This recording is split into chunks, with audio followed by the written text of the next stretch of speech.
NFL Network presents America's Game, a countdown of the 20 greatest Super Bowl champions. And now, number 11.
One of the more entertaining divisions of professional football the last several seasons has been the NFC East. The Cowboys, the Redskins, and the Cardinals have waged their own version of a holy war, with the Giants and the Eagles always bringing up the rear. But this year, the Cowboys have been established as a heavy preseason favorite to win that division because on the day of the draft, without disturbing their team, they were able to give to Seattle 3 draft choices in exchange for a Heisman Trophy winner. We have never had the real big back, the breakaway back, the back that can make the big play. We've just been lacking that one added dimension. And I think that is the dimension that will be added to the Cowboys by Tony Dorsett. Failure in the running game cost Tom Landry's Cowboys in a Super Bowl X loss to the Steelers.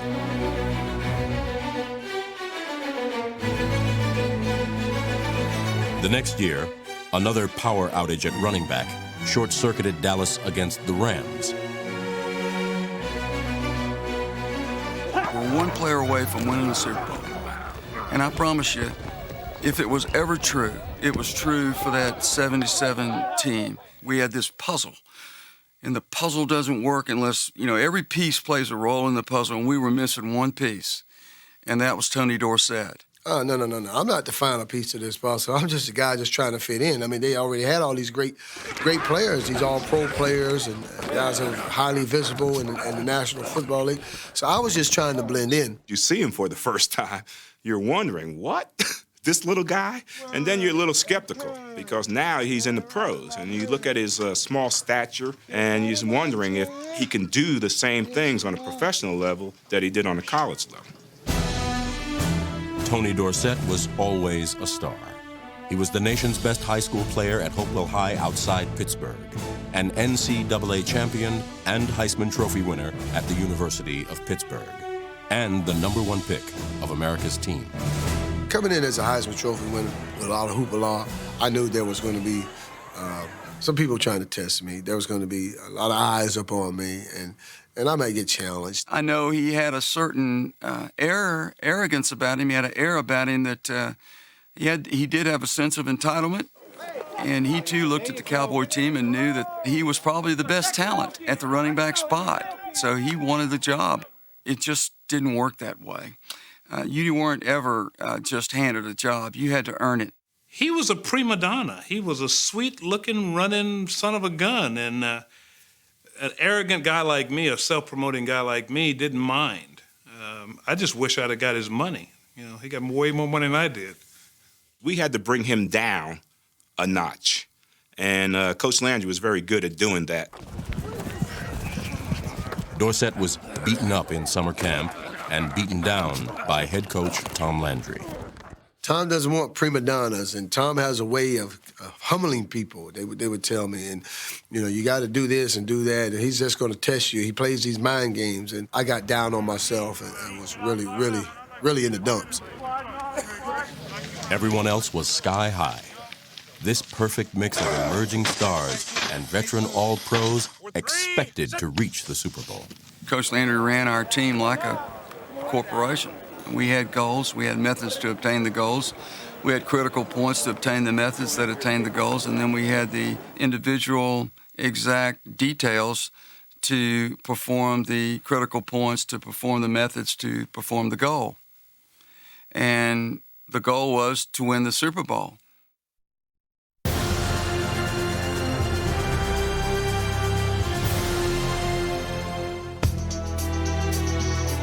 Always in the spotlight, Tony Dorsett began the season as a spot player. It was not the Colt, but the warhorse, Preston Pearson, number 26, who started at running back. With Pearson at running back, Dallas cruised through the early season. I think Preston Pearson was raising a little hell that I'm the guy, I know this system, and you know, you can't just put this guy in front of me. He took a lot of pride in the fact that he was keeping a player like Tony Dorsett on the bench. Here's Roger back to throw across the middle. Preston Pearson wide open, touchdown. Oh my goodness, he was all by himself, 4 yards deep. Coach Landry knew he could always insert Tony in certain situations. So he kind of handled him with kid gloves, only using him in certain situations in games, using him on certain plays that he was very familiar with. Handoff, Dorsett, right guard to the 10, to the 5, touchdown! Tony Dorsett has scored his first touchdown as a pro. We knew eventually that Tony would be the man, and it was just a matter of time before he took over. In a reserve role, Dorsett scored twice against the Giants and displayed the explosive running the team had sorely lacked.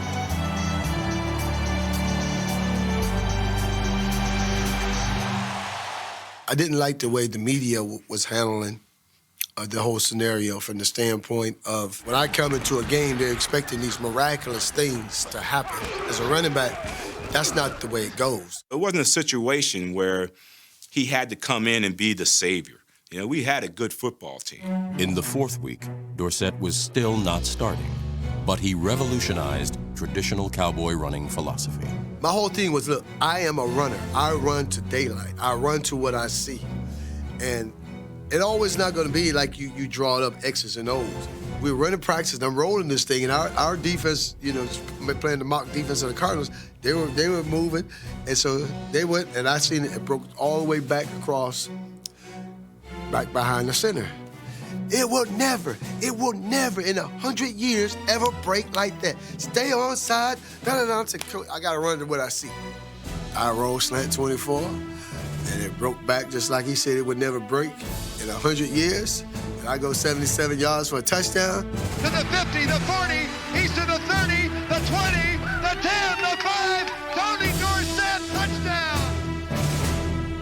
Cowboy runners were expected to slam into the proper hole, but it was Dorsett's ability to improvise, to transform losses into touchdowns that made the little man unique.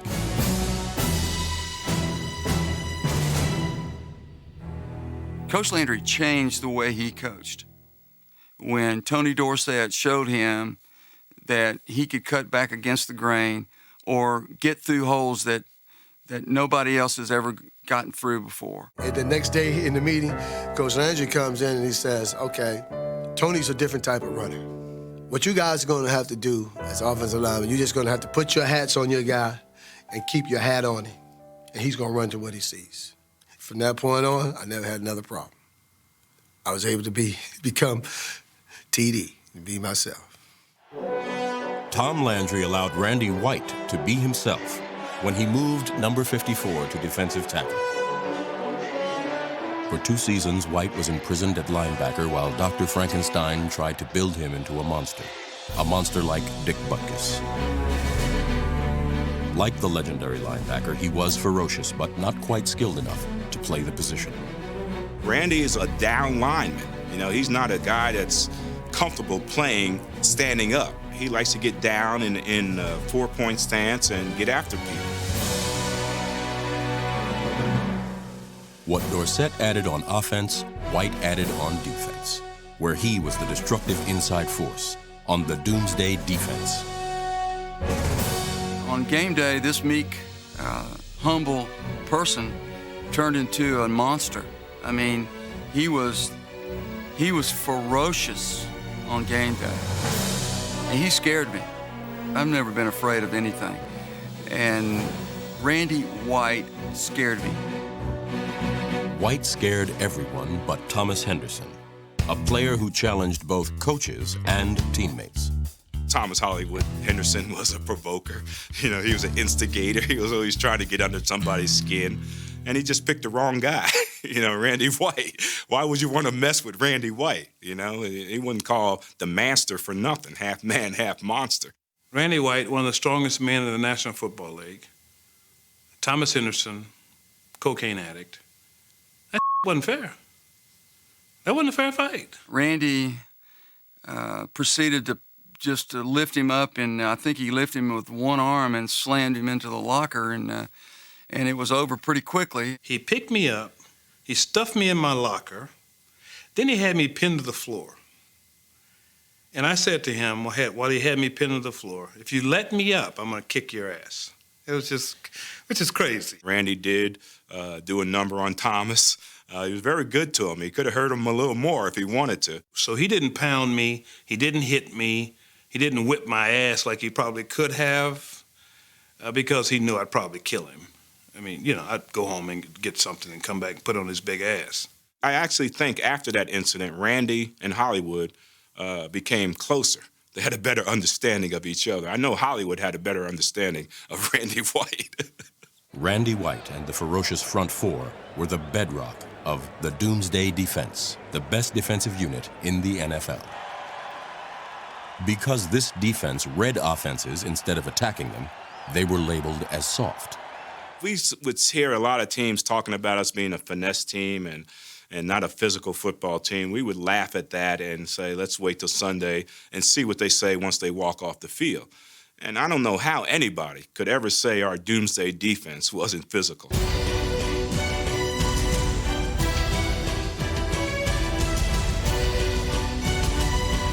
Doomsday was versatile and violent.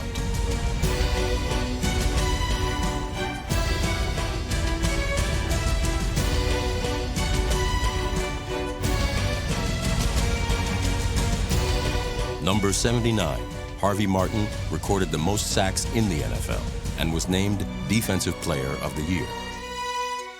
This is beautiful Harvey Martin, coming to you on a pretty windy day here in a brisk, cold Dallas, Texas. And I guess you wonder why I call it the Beautiful Harvey Martin Show today. We couldn't figure out why it was called Beautiful Harvey Martin, because Harvey wasn't the greatest looking guy in the world. It was the Cowboys' 5-0 record that was truly beautiful.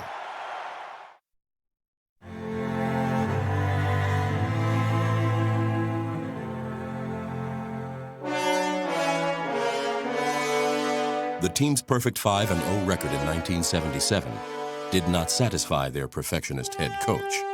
He was more of a disciplinarian than he ever was and didn't let us get away with anything.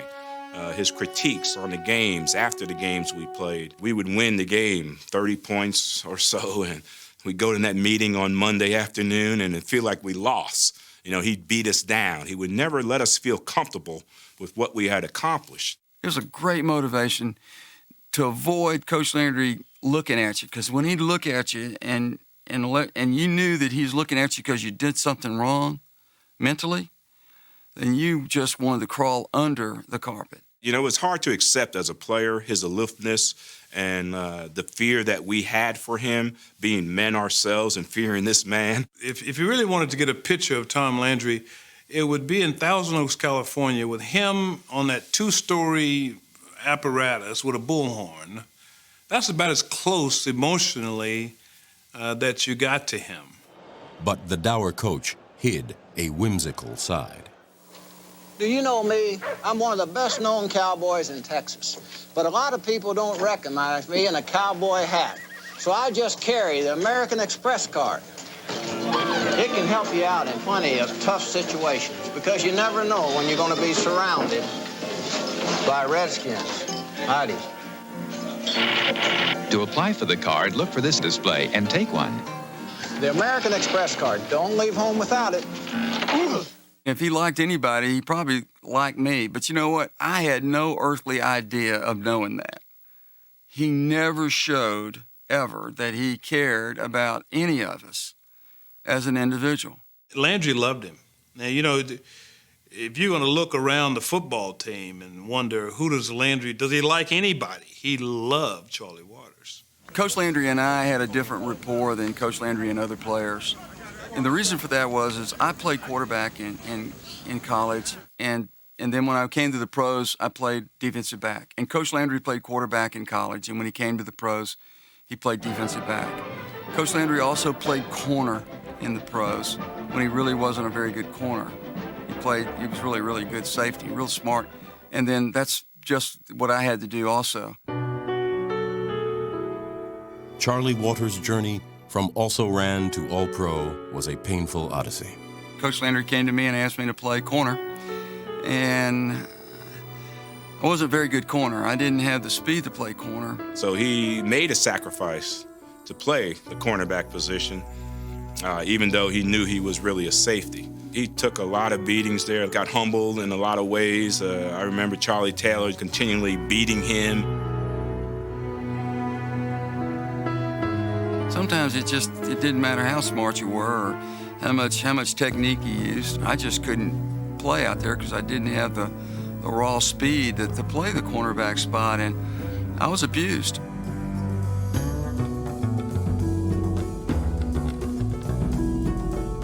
I've been exposed to a lot of hell at the cornerback spot. I got booed at Texas Stadium, and and that was hard. And I got beat for touchdown passes in games to where when I'd go to practice the next day, I'd have to sit in the room with the offensive team, and Coach Landry would point out that I lost the game.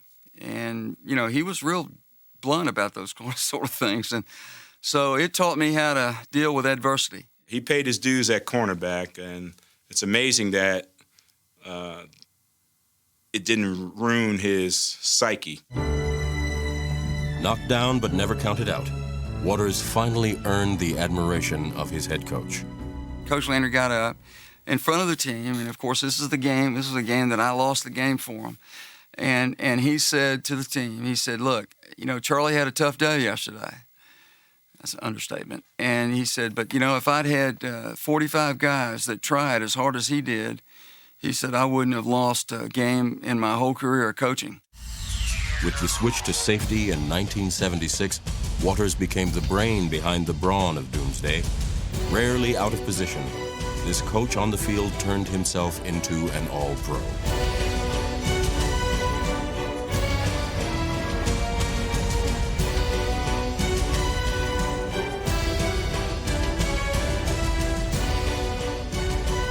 Charlie is the smartest football player I ever played with, and he had to be because he had to tell me the damn play most of the time.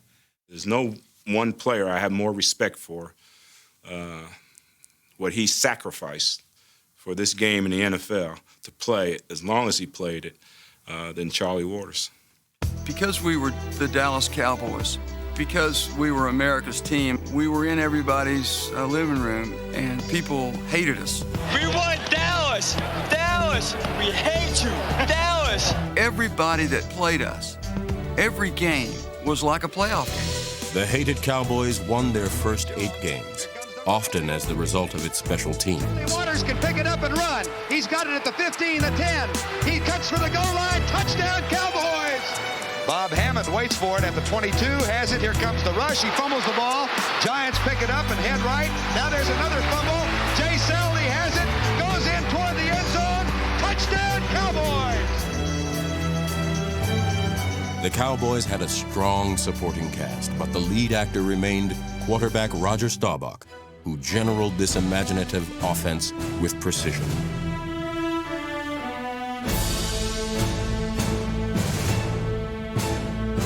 With the game on the line, Captain Comeback sought out Mr. Clutch, Drew Pearson, number 88.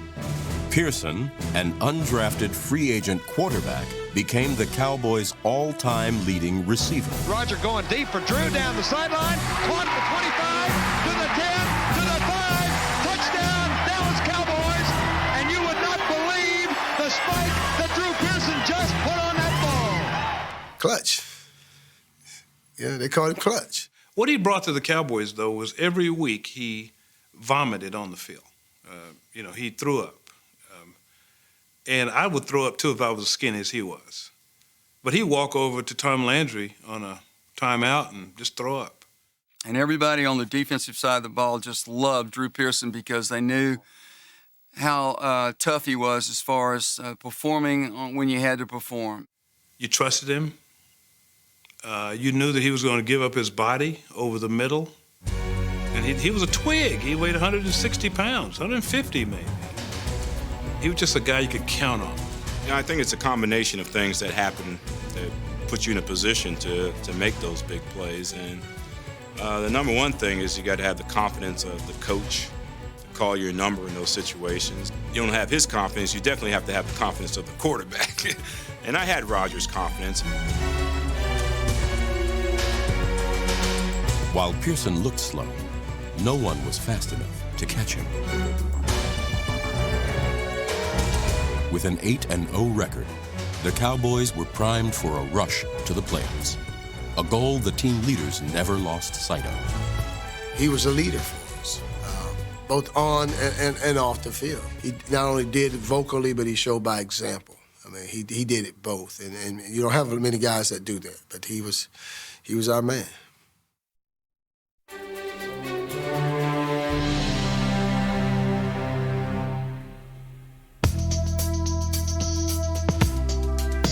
For the 77 Cowboys, the glow of 8 straight wins was dimmed by Tony Dorsett's failure to become the Cowboys' starting running back. Number 33 remained a pinch hitter because he could not grasp the complicated offense. 1977 seemed like a lost season for Tony Dorsett. I kind of almost gave up on that year, until Coach Landry really pulled me in right before that 10th game of the season and told me he had been expecting me to start by now and that I need to just apply myself and work and act like I care out on the football field because I was down. Here we're late in the season and I'm not starting, so I'm not feeling very good about that. In Week 10, the NFL's most sensational substitute finally became a starter. Dorsett had earned his Cowboy spurs and prodded Preston Pearson to the bench. Preston's a smart player, smart individual, and he realized eventually that Tony was going to have to be the man. So Preston got in the mode of, how can I compliment Tony Dorsett? When Tony ended up taking the job as the starting tailback from him, they moved him to the third down specialty back. And Coach Landry had special plays set up just for Preston Pearson. He ended up being the most specialized player of the NFL. He created a new position, the third down back.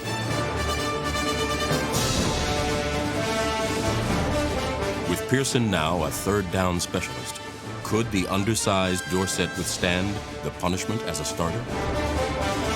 At 175 pounds, people saying, well, he's too small. He's going to be too small to take the pounding of the National Football League. All that did was put motivation into this body to make me want to prove people wrong. Yeah, I was small, but I always just a thin piece of leather well put together. Tony was a power back. Not many people know that we ran him in 3rd and 1 an awful lot. He was blessed with a chassis that was powerful to pick up short yardage.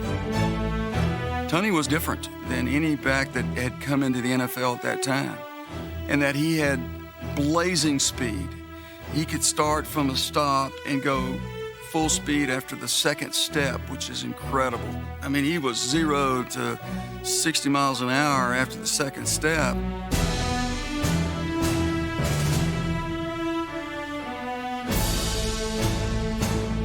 Dorsett coming left. He's out to the 30. Breaks to the right, 35, 40. Still on his feet. At the 50, one more block. He might go. He's at the 30. He's being chased at the 20, the 15, the 10. Touchdown, Cowboys! He had that vision, great vision. And he could also see into the future. On plays that were designed to go to the right, he would bend it all the way back to the other side. He could just see where the hole was going to be.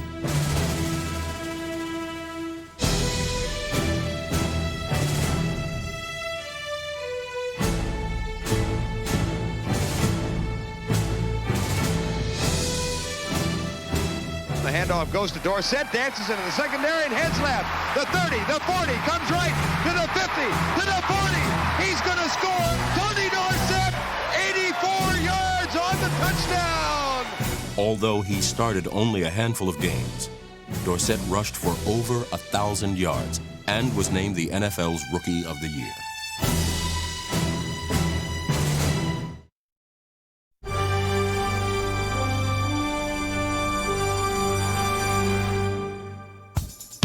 The city of Dallas treated its heroes like Hollywood celebrities. We were it in Dallas. We were like icons, rock groups, rock stars. There's Michael Jackson, then us. We played hard, we practiced hard, we worked hard, and we partied hard. We were a partying football team. Great time to be a Dallas Cowboy. A great time. Once we got somewhere, you know, like a club or something, the line would be wrapped around the building, and of course, here comes the Dallas Cowboys. Right away, we're ushered in, and once we're inside, the attention that we would get would be phenomenal. A lot of things we did back then, I'm sure it wouldn't be acceptable nowadays if we had gotten caught, but we didn't get caught. We had a good time doing it. You were exposed to just about anything that you wanted to be exposed to, and we were hoping that all of us with the Cowboys kept it together. One player that Tom Landry could not keep together was Thomas Henderson, a burr under the head Cowboys saddle. I came into the Dallas Cowboys with a lot of disciplinary baggage. I just didn't like authority. My rookie year, when I came to training camp, he said to me, you're gonna have to shave that beard. I go, what are you talking about, shave my beard? I didn't come here to shave my beard. I came here to play football. What do you mean shave my beard? I'm not shaving my beard. In 1975, both Henderson and number 54, Randy White, competed for the same linebacker position. So he put me and Randy White in competition for the strong side linebacker position. I embarrassed Randy White as a linebacker. I could cover the tight end, I could cover the back out of the backfield, I could whoop a tight end. After we compete for this job, and I've won the job, instead of Landry saying, Thomas, you're my starting strong side linebacker, of course I was out of position. I'm a weak side linebacker from heaven. I played out of position my whole career. After he told Randy White, you go to defensive tackle, he says, now, Thomas, you're competing with Mike Heckman now, which really angered me. I was angry because, frankly, I had beat Randy White out for the strong side job, but he didn't give me that job until the beginning, the first game of the season. And when I got the job, he said to me, it was really close. You know, it was really, really close, you know.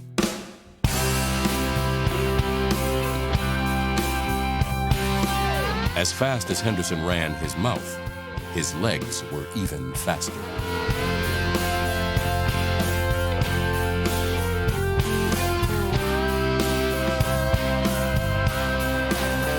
Thomas Henderson was the most flamboyant Cowboy, a player who gave himself his own nickname, Hollywood. Tom, ever since I've known you, you've always been very low-key, very cool, very laid back. Are you really serious about all this Hollywood stuff? Oh, no, Jane, it's a mere myth. I had on Cowboy had a mink coat and cowboy boots and shorts in a limo at the practice field in Dallas. So you either call somebody like that damn fool or Hollywood, so... He was charismatic and he was charming. You know, a lot of people on the team did not like him and hold it against him to this day that he brought so much attention to himself. Coach Landry said, Thomas, you're not going to play. He said, you're not going to start. It was a Saturday morning practice, which is pretty much a dress rehearsal. Thomas put on a pair of combat boots, walked outside, crossed his arms, and didn't move.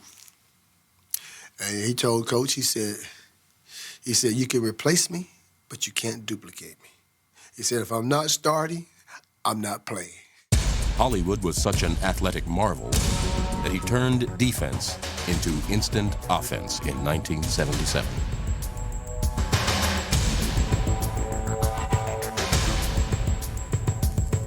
No matter how spectacular Hollywood played, Landry never praised him. He congratulated a lot of mediocre people, but never would say Thomas had a great game. Congratulating Thomas is kind of like pouring gasoline on a fire. On the field, he often appeared disinterested. Off it, the X's and O's bored him. One day, we're in a meeting room watching film, and the lights are off. And I look around, and Thomas was sleeping while Coach Landry was running the film. I had a nightlife.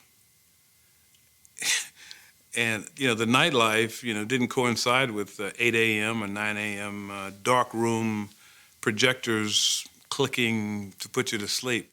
And so Coach Landry got up and went over and flipped the lights on. He said, Thomas? What do you do with those glasses on this dark room? I said, because I'm cool. And when you're cool, the sun is always shining. While Hollywood reveled in his celebrity, the Cowboys' offensive line took invisibility to its extremes. Although they were the backbone of the high-scoring Cowboy offense, they took offense to any number but 0. That's what 0 means, is nothing. And these guys got no publicity whatsoever. And they prided themselves on never being interviewed, never did any appearances as a Dallas Cowboy, never bringing attention to themselves, and rarely would the coaches ever mention them. Only time they talked was when they were in that clique, in the 0 Club, and the only time they were really asked to do interviews is when they, did something negative. They relished being the 0 Club and not have people talk about it.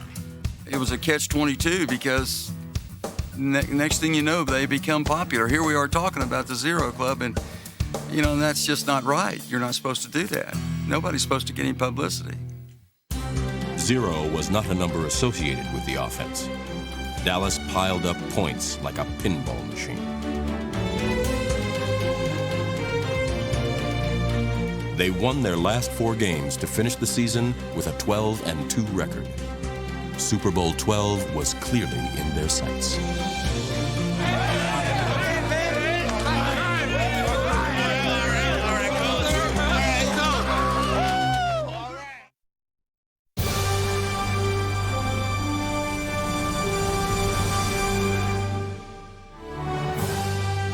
There was little drama during the regular season, and there would be absolutely none in the playoffs.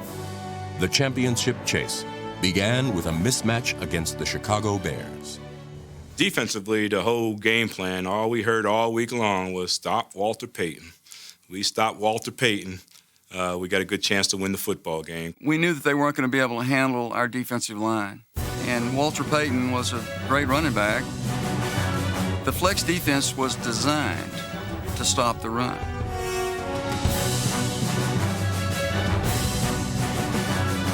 The Bears could not run, and they were not going to pass. They had a quarterback named Bob Avellini. There's not much chance Bob Avellini, is going to beat the Doomsday defense.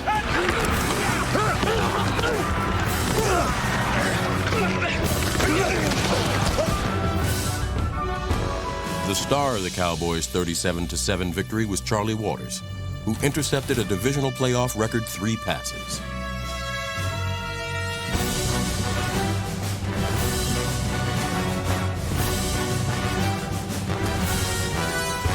Tony Dorsett rushed for almost 100 yards and scored twice.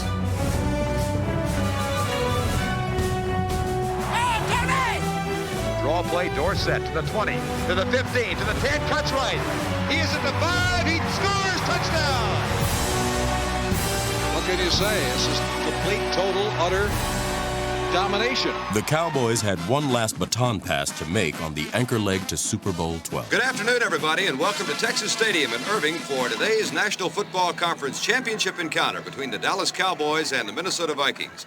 I'm Vern Lundquist, along with Frank Lieber and Brad Sham, and the Cowboys favored to win this game and go on and meet either Oakland or Denver in the Super Bowl championship 2 weeks from today. Roger awaiting the snap, takes it, inside handoff, Dorsett, right side, 10, 5, touchdown! In the NFC Championship, Tony Dorsett scored his 3rd touchdown of the playoffs. But it was the computer mind of Tom Landry that spit out the game-changing play. he devised a strategy that exploited the aggressiveness of cornerback Bobby Bryant, number 20. The whole key to the play was the pump fake that Roger put on Bobby. Because Bobby was what we called back then a cluer. That meant a defensive back, he would look into the backfield and then pick you up as you came off the line of scrimmage. But the best way to beat them was with counter routes, because the cluer would jump on the initial route. Now you pump that, and then you send somebody deep, you can get somebody behind him. The key was trying to keep Bobby Bryant from reading the play and drifting back deep enough to affect the play.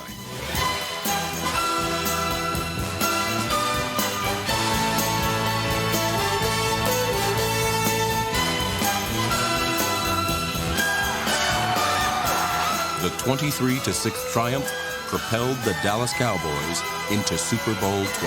New Orleans, here we come.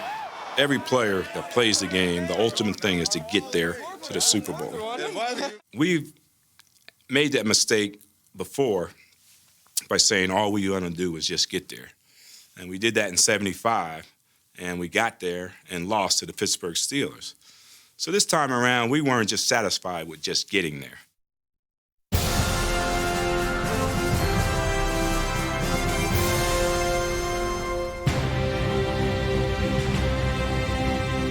In New Orleans, the Cowboys faced the Cinderella Denver Broncos and its Orange Crush defense. There were many delicious subplots to this Super Bowl XII matchup, but it was the quarterbacks Roger Staubach and Craig Morton who provided the most ironic twist. Kind of a special treat. I'd like to introduce you fellas. Craig Morton, Roger Staubach. Roger, this is Craig Morton. Hello, Mr. Staubach. I've met Craig before, I believe. Have you met before? I didn't realize that. Go hard, that away, go hard, go hard. Number 14 wanted to be the starting quarterback of the Cowboys. That's good position there. For 5 years, he waged a bitter battle with number 12, Roger Staubach, for the job. Landry was so indecisive, so unsure of who should lead his team, that in one game he alternated the two quarterbacks on every play. He finally ended the merry-go-round by choosing Staubach. Morton was traded to the Giants in 1974 for a number 1 draft pick. That pick became Randy White. We felt real confident going into the game with Craig over there. We knew their offense. We felt as though we knew how to beat Craig. He wasn't going to win this one. He didn't have a chance.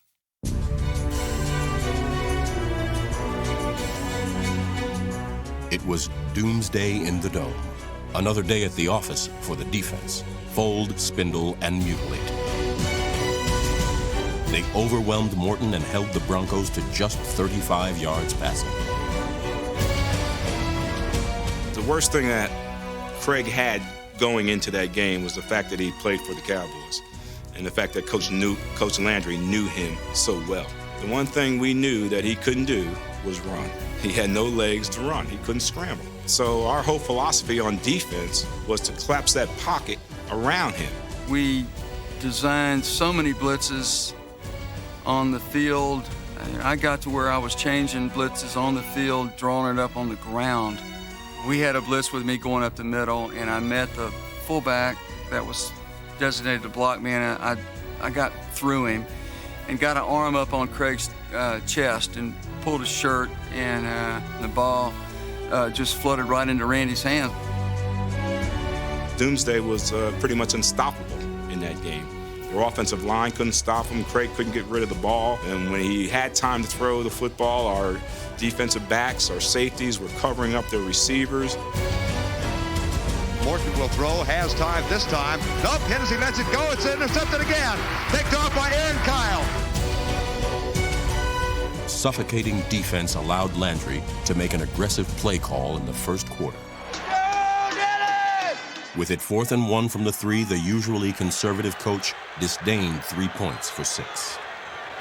Ball at the 3-yard line. Staubach has it, hands it off to Dorsett, drives, touchdown!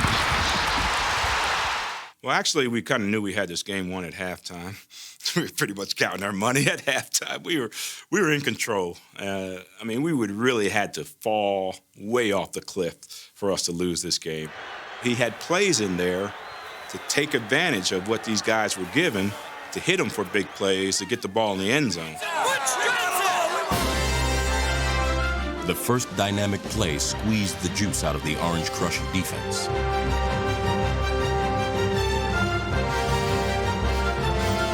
Roger goes deep across the middle, way downfield, and Butch Johnson caught! Touchdown!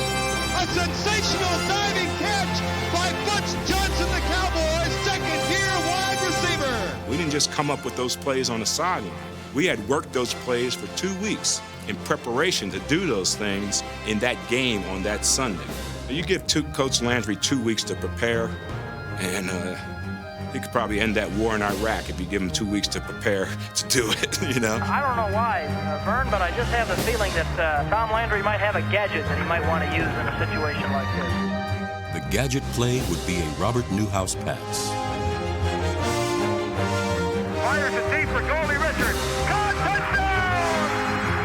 Bob had little hands, and we were teasing him something horrible. I thought they were just doing it as a joke at the end of practice, because Bob couldn't. I don't think he completed one of the passes he threw in practice. God, please, ball. Don't be a duck. A quacking duck. And he went to the right in practice every time, and the ball was set on the hash, so he had to go to his left. And he turned around and set his feet perfectly and threw an absolute perfect pass.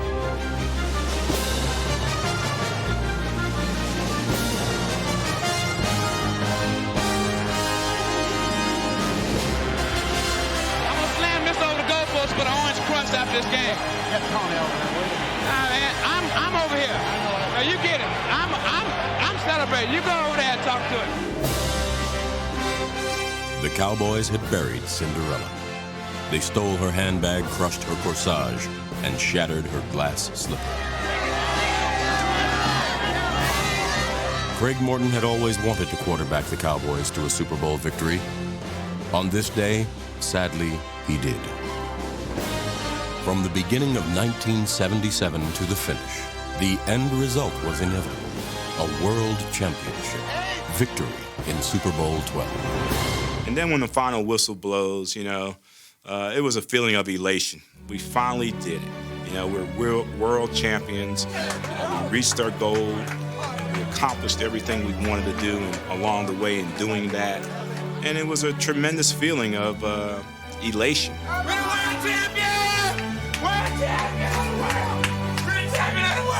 It was a funny feeling because I was in that stadium a year previous at the University of Pittsburgh playing for a national championship.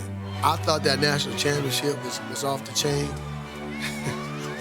You just multiply that by 10, winning the world championship. It's just unexplainable. It does a whole lot for your team, man, when you get there and you win this damn thing. It's just unbelievable.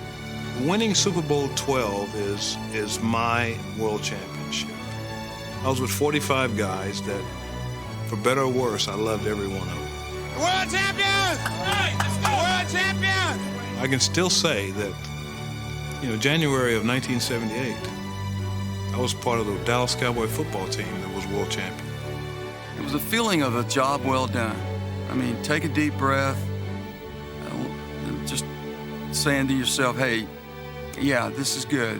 It's the way it's supposed to be, and all is right with the world. I'll put this football team, the 1977 football team, up against any football team in the history of the NFL.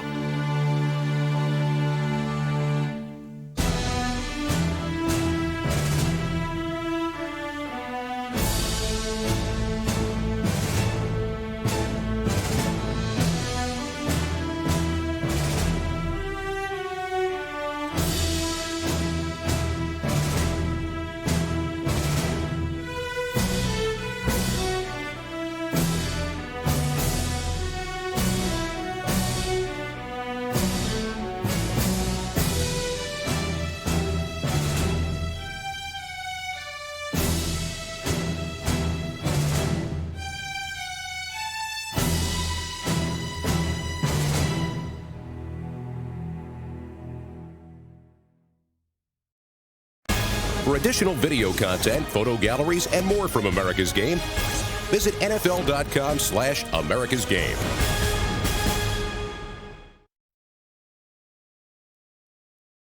dad nicknamed all of us. I had 4 older brothers. We all had nicknames, and Hawk came about because of as a kid, they called me Hawkeye. My biggest features, I guess, as a kid were my eyes. Even to this day, my mom's like, well, quit stretching your eyes. Why are you stretching your eyes? But as I got older, I guess I got a little more big-headed, and the eyes weren't so prevalent, and they dropped the eye and just started calling me Hawk. And that's been with me ever since.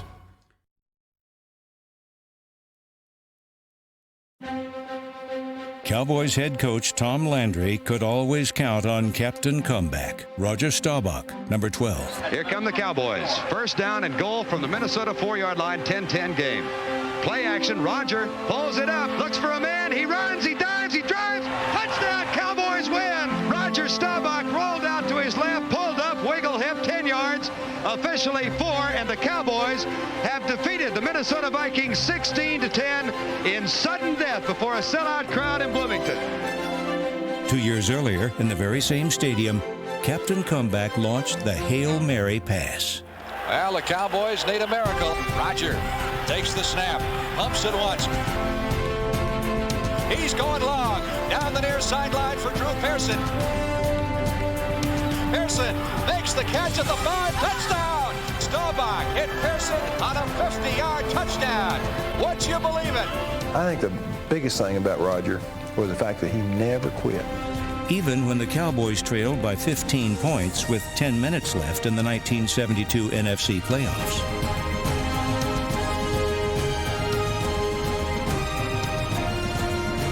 With 52 seconds to go, Staubach's touchdown pass to Ron Sellers completed a 17-point rally in 10 minutes under postseason pressure. The legend of Captain Comeback was born. I believe that Roger was going to win every game that we played in, no matter how much time was left in the ball game. I always believed that Roger could win the game. The greatest thing about Roger Staubach was he was a tremendous competitor. You could not do anything with Roger. I don't care what you were doing, whether you were just taking a 40-yard sprint or you were playing one-on-one basketball, he's not going to let you beat him. I don't care what the stakes are, whether it's just for fun.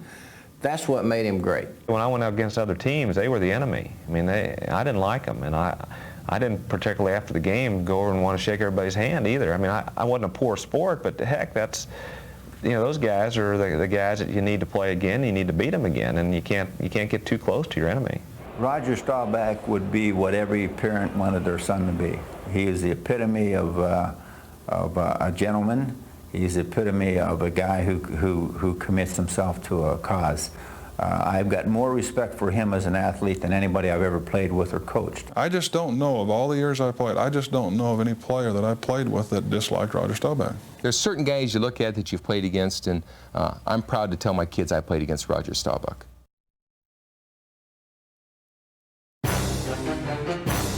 Thomas Hollywood Henderson, a #1 draft pick in 1975 from Langston, was one of the best linebackers of his era.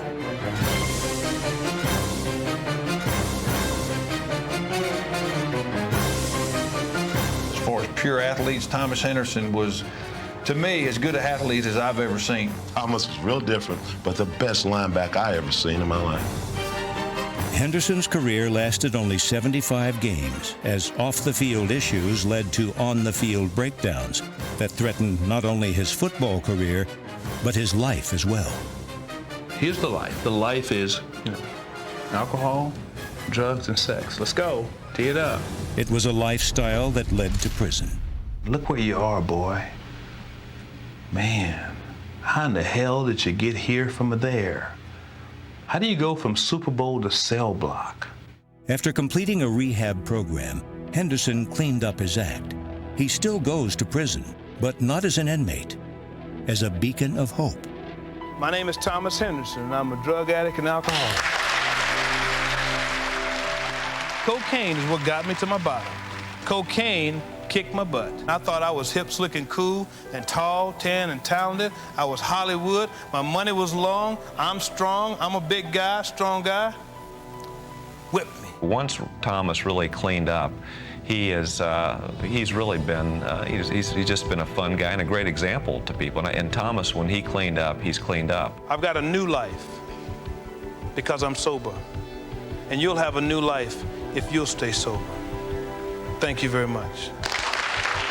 Can you live down a sordid past? Of course you can. Can you become a productive citizen even after going to prison? Sure you can. Can you like yourself? Yes, you can. See, I am not my mistakes. I am not my disease. I am who I've become in my recovery. I'm a grown man now. I'm a father. I'm a friend. I'm a taxpayer. I don't live the way I used to live.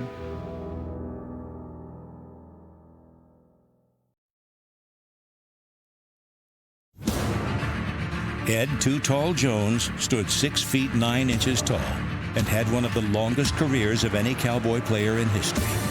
In 14 seasons, Jones never missed a game or a chance to take down a quarterback.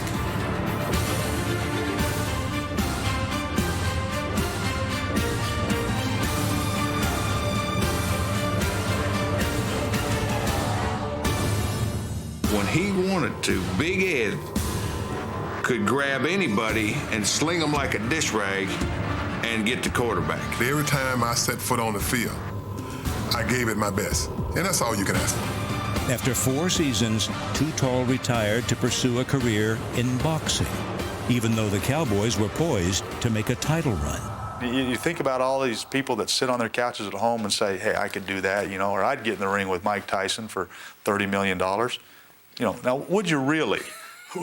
At the time, the Dallas Cowboys were very, very committed to going back to a Super Bowl. And when Too Tall left to box, we were all surprised, upset, because he was a part of the team that we wanted to see help us get to where we wanted to be, and that was to the Super Bowl. Didn't matter. I was doing what I wanted to do, something I'd always wanted to do. I'm a very competitive person. I love to win, but I knew, though, one day I would box. I have an 85, 86-inch reach, which will be the longest in the ring. I have a good left jab, and the left jab is what controls the fight. I don't care what style fighter you're fighting. Your jab's control. It's like football. Ball control is what controls football games. Well, I have that natural jab. Although Too Tall jabbed his way to a 6-0 record, for reasons known only to himself, Jones gave up boxing, returned to the Cowboys in 1980, and never missed a beat.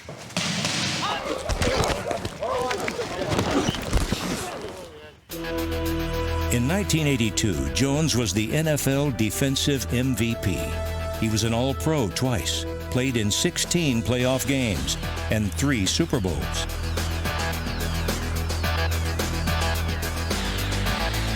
Ed Too Tall Jones, number 72, and Too Mean Harvey Martin, number 79, gave the Cowboys as fine a pair of defensive ends as the NFL has ever seen.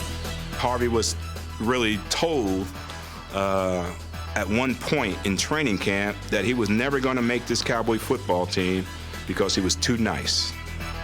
And Harvey took that to heart. He came back to the room, and we talked about it, and I watched his transformation go from being too nice to too mean. And he made the adjustment, and he got mean overnight.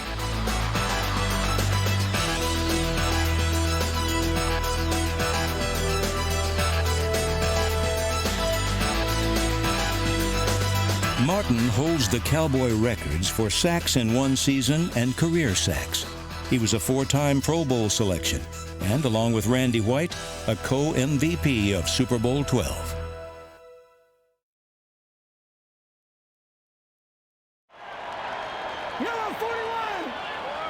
We call Randy White Manster around here, and that's, you know what a Manster is, just half man, half monster. And he's the strongest man on the team, and he's a super competitor. I mean, the guy has only one speed, and it's top speed. My attitude was defeat the guy in front of me and get the guy with the ball, whether it was a running back or the quarterback.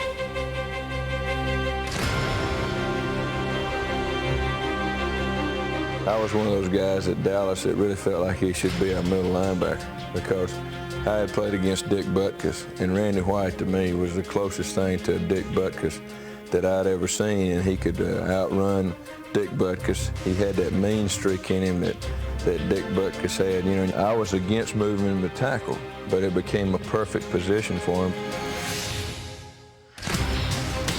The thing that makes Randy White so great is that he never treats anybody different. I don't care whether you're playing the best football player as an offensive line or the worst one. Randy White, to me, would have to be the finest defensive lineman, along with Deacon Jones, that I've ever seen play football. The most dedicated 100% player that I've ever seen, and he's as good a defensive player as I've ever been around. He's got the motor. He never stops. He never thinks he's out of a play, and he inspires everybody else by his play, I think. He's got a great heart, great pride. With the determination of a pit bull, White won most of the battles in the pit. But there was one long-forgotten lineman that White just could not defeat. I can't remember the guy's name, but every time he'd play this guy, he could not whip him. I mean, he would just bother him to death. You know, Randy, he just would get Randy's number, and Randy just could not deal with him. And so Randy started doing some other stuff to him, like poking him and stuff, doing things that are like against the rules to try to beat him. And after about the third time he played him, the guy came over to Randy and says, "You know what? Your nickname is wrong." He said, "You're not the Manster. You're the manhole. Part man, part hole." In addition to giving Manster his nickname, Charlie Waters called the defenses in the huddle and occasionally delivered messages to White from head coach Tom Landry. Coach Landry comes over to me and says, "Hey, Charlie, I want you to tell Randy to quit jumping off sides." He had jumped off sides 2 times prior in the game. And so I trot back on the field. I go, "Okay, Coach, got it." You know, so I trot back on the field and I get in the huddle and I go, "Okay, we're going to run this defense here. We're going to double this guy over here," and we break the huddle. And I turned to Randy. I said, "Oh yeah, Randy, Coach Landry tells me to tell you to keep up the good work." I was no way was I going to reprimand the Manster for jumping off sides because he scared me to death.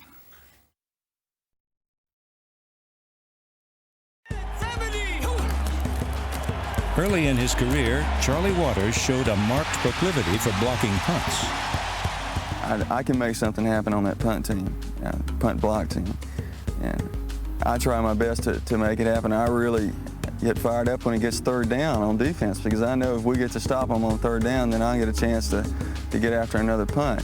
And the way I look at it, I want to find out what that punter's all about. I want to test him. I want to find out how good he is on every punt. I know what he can do just sitting back and punting without any pressure.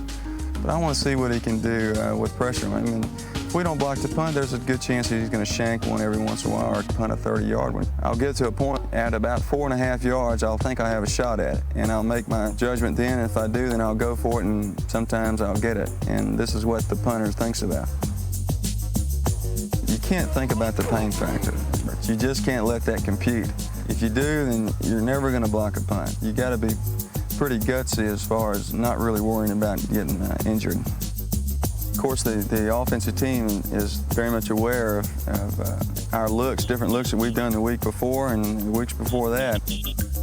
A couple weeks ago, we gave the look we'd been given in weeks past, and then after they'd made their calls and figured out who they were going to block, we shifted. And they had no idea, and of course time's a factor at that point. And the biggest thing is we got 10 guys right up there on the line of scrimmage, and if they don't block all 10 of them, the numbers game's not right. We got one guy that's going to be free, and it ends up being a pretty strategy-oriented situation.